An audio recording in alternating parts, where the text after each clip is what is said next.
राधे राधे, जय श्री कृष्ण मित्रों। स्वागत है आप सभी का मेरे चैनल पर। आज हम बात करने वाले हैं कि कार्तिक मास में लड्डू गोपाल जी की सेवा विधि के बारे में। कार्तिक मास बहुत ही पवित्र महीना माना गया है और इस पूरे महीने श्री कृष्ण की भक्ति करने से असीम पुण्य प्राप्त होता है। तो जैसा कि आप सभी जानते हैं कि कार्तिक मास बहुत ही पावन महीना होता है और इसमें भगवान की छोटी छोटी सेवा भी कई गुना फल देती है। तो इसमें सबसे पहले बात करते हैं मंगला आरती की। कार्तिक मास में कोशिश करें कि सुबह सूर्योदय से पहले उठे, लड्डू गोपाल जी को स्नान कराए हल्के गुनगुने जल से, फिर उन पर चंदन या गुलाब जल का तिलक लगाए और सुंदर उनको वस्त्र पहनाए। आप चाहें तो रोज गोपाल जी की नई ड्रेस भी सिल सकती हैं या फिर कोई प्यारी सी बनारसी या कॉटन ड्रेस भी तैयार कर सकती हैं। फिर दीपक जलाए, खासकर घी का दीपक। कार्तिक मास में दीपदान का बहुत महत्व है। सुबह और शाम दोनों समय भगवान के आगे दीप जलाएं। अगर संभव हो तो तुलसी माता के पास भी दीपक जलाएं, क्योंकि तुलसी सेवा इस मास में बहुत शुभ मानी जाती है। अब बात आती है भोग सेवा की बारी की। लड्डू गोपाल जी को रोज़ ताज़ा फल, मिश्री, माखन, खीर या जो भी घर में शुद्ध खाना बना हो या जो भी शुद्ध भोजन बना हो उसका वही भोग लगाए।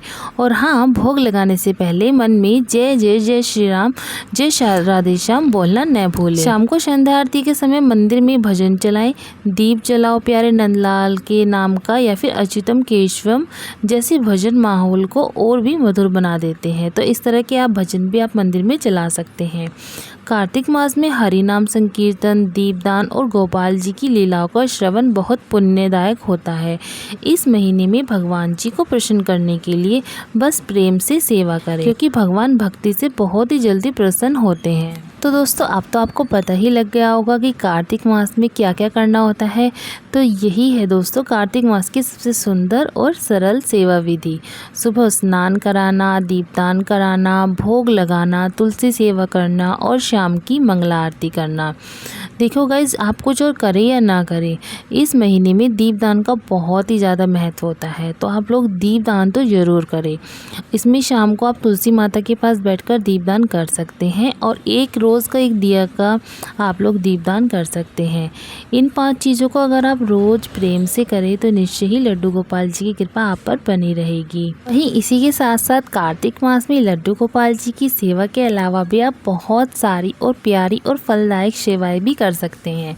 यहाँ मैं आपको बता रही हूँ कि कार्तिक मास में और आप क्या क्या कर सकते हैं। खासकर घर पर सहज और प्रेम से करने योग्य बातें मैं आपको बताऊँगी। तो आप लोग को क्या करना है, वीडियो अगर आप लोगों ने अभी तक स्किप नहीं किया है तो आगे भी स्किप बिल्कुल मत करना, क्योंकि आगे मैं आपको और भी बहुत अच्छी अच्छी बातें बताने वाली हूँ। तो अब मैं बात करती हूँ कि कार्तिक मास में लड्डू गोपाल जी की सेवा के अलावा भी आप बहुत सारी और प्यारी प्यारी फलदायक सेवाएं भी कर सकते हैं। जैसे कि सबसे पहले मैंने आपको बताया कि दीपदान। तो दीपदान आप सुबह या शाम या फिर दोनों समय आप कर सकते हैं। इसमें आपको क्या करना होता है, हर दिन तुलसी माता के पास और लड्डू गोपाल जी के आगे एक घी का दीपक अवश्य जलाएं और फिर उस दिए को आप जलते जल में प्रवाहित कर सकते हैं। तो इस तरह से आपका दीपदान हो जाएगा। दूसरी बात है तुलसी सेवा। तुलसी माता को रोज स्नान कराएं, उनको चंदन लगाए, माला पहनाए। तुलसी अमृत जननी मंत्र का भी आप जाप कर सकते हैं। शाम को तुलसी जी के पास दीपक जलाना बिल्कुल ना भूलें। इसी के साथ साथ आप थोड़ा सा हरि नाम संकीर्तन या फिर भजन भी कर सकते हैं।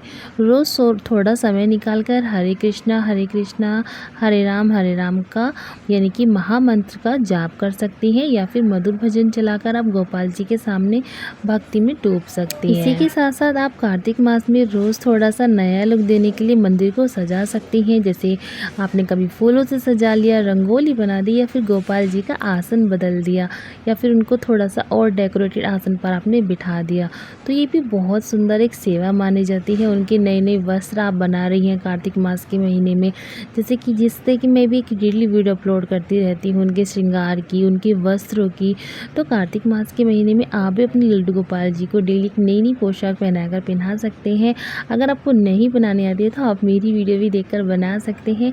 इससे आपको आइडिया हो जाएगा कि आपको लड्डू गोपाल जी के लिए किस किस तरह की पोशाकें बनानी है और आपको उनको कैसे उनको पहनाना है, कैसे। मैं ना मालाएँ भी बनाना सिखाती हूँ। अगर आपको मालाएँ भी देखनी है तो आप मेरी शॉर्ट वीडियोज़ ज़रूर से देखना, और मेरी लॉन्ग वीडियोज़ पर मैं आपको फुल डिटेल में बताती हूँ कि आपको कैसे कैसे क्या क्या करना है। कार्तिक का महीना बहुत ज़्यादा स्पेशल होता है, खासकर हमारे लड्डू गोपाल जी के लिए, हमारे नारायण जी के लिए, हमारे बाल गोपाल जी के लिए।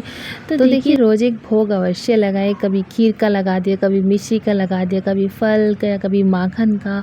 आप फिर लड्डू गोपाल जी के लिए उनके लिए लड्डू भी बना सकती हैं।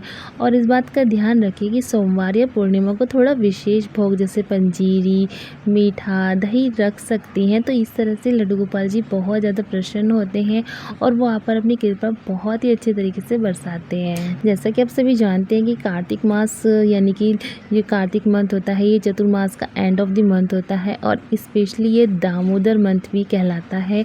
तो इस मंथ में आप दामोदर की लीलाएं, भागवत कथा बहुत ही ज़्यादा पुण्य और लाभकारी होता है। तो आप चाहे तो यूट्यूब पर या फिर मेरे माध्यम से भी आप छोटी छोटी सी इनकी कथाएँ सुन सकते हैं।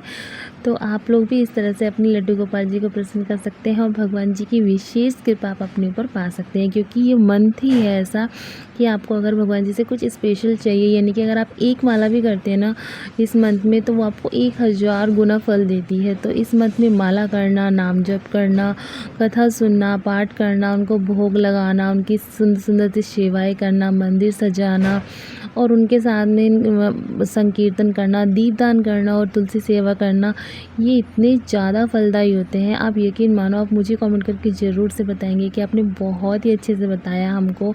और इस महीने में मेरा दान सेवा भी बहुत की जाती है, तो आप लोग चाहें तो दान सेवाएं भी कर सकते हैं। तो बस एंड ऑफ द वीडियो में यही कहूँगी, अगर आपको आज का वीडियो अच्छा लगे, हमारा वीडियो अच्छा लगे, तो लाइक, शेयर एंड चैनल को सब्सक्राइब करना बिल्कुल ना भूलें। जय श्री राधे, जय श्री कृष्णा, राधे राधे दोस्तों।